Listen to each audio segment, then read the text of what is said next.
Hey, what's up everyone? My name's Austin and I'm here to tell you about how I lost 20 pounds in 2 months. So quick background, I've been weight training now for about 5 months. I spent 4 years of my college career on my school's rowing team, so rowing's an endurance sport, so I was an endurance athlete. But once that all ended, I decided to go into weight training and put on some muscle mass and gain some strength. I started that near the beginning of June and now it's the beginning of November, and it's been quite a journey throughout this whole process. When I first started out, I was gaining weight like crazy. It's because I was on an insanely high diet with a huge high volume exercise program. I climbed all the way up to 239 pounds after starting at 205 pounds over the course of 3 months. So that was like over a 30-pound weight gain in 3 months, and that was just way too much weight, way too fast. As a natural athlete, no performance enhancing drugs, anything like that, a lot of the mass that I carried was fat. So when I hit that 3-month mark, yeah, I was bigger, but I wasn't necessarily happy with myself. I put on a little too much extra weight. So for the next 2 months, I decided I'm gonna cut down, I'm gonna trim down. And that's exactly what I've done. So 2 months ago, I started at 239 pounds with this mixture of fat and muscle. And now I've trimmed down over the course of these 2 months to 220. The biggest accomplishment though is not just the weight loss, but it was the strength gained as I lost the weight. Now if you're curious to see what this 20-pound difference looks like, you can check out these pictures right here.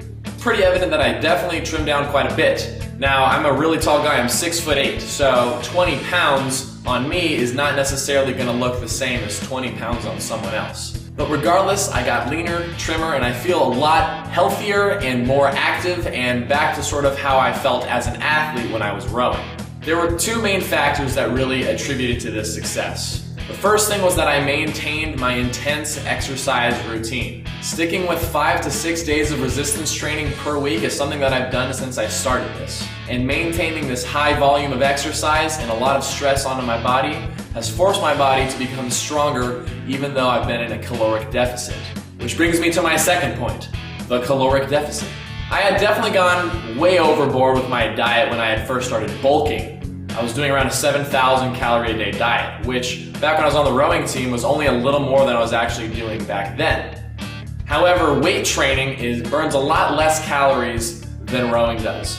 So I severely cut back on my calories. We're talking like severely. Now, while this might sound so severe for someone's average diet, going from 7,000 calories, I cut down to about 4,000 a day.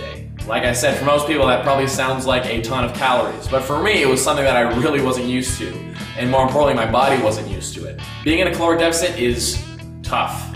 Our brains and our bodies have evolutionarily developed to know when we're hungry. Your brain tells you, hey, you're hungry, that's why you want to eat.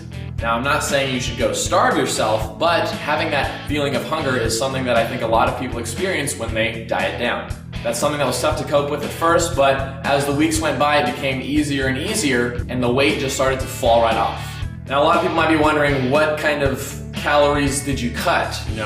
Did you go low carb? Did you, whatever. Low carb is usually the way people go. Being a vegetarian, it's kind of hard to do the whole low carb thing, and it's something that I've never really believed in before. Carbohydrates are your body's main source of fuel, so I refuse to deprive it of that.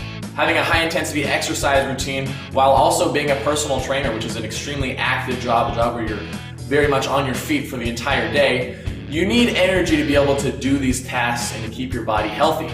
The one thing that I did cut down on is my fat intake. My philosophy is the fat you eat is the fat you wear. Yes, we do need a minimum amount of fat in our diet, but once we've met that minimum amount, no more. By eating very minimal fats, I was able to maintain a high protein intake even though I was in a caloric deficit. Doing so allowed me to get stronger as I was trimming down. This was sort of my first experience with dieting in general. Being a taller person and growing up, you're kind of just eating all the time. You don't really think about it. You eat more calories than most people do. But once I got to be as big as I did, I realized that something needed to change. So it was a very, very unique experience, but honestly, it's made my body feel better, and I feel healthier and stronger than I was even back then. I just feel like I can move better, You don't feel like you're just lugging around like a big old heavy dude. The biggest thing with fitness, regardless of what your goals are, is it's a journey. It's a journey. Things don't need to happen so immediately, and that was sort of my mentality, was I want results as fast as possible, But It's a lifetime journey. Fitness is not a fad. It's not something that you should just do for a little bit and then stop. It's all part of a journey. If you have any questions for me on exactly what I did to get to where I am now, please feel free to ask me in the comments below. Thank you guys very much for Thank you guys very much for watching, and we'll see you again next time. Thanks.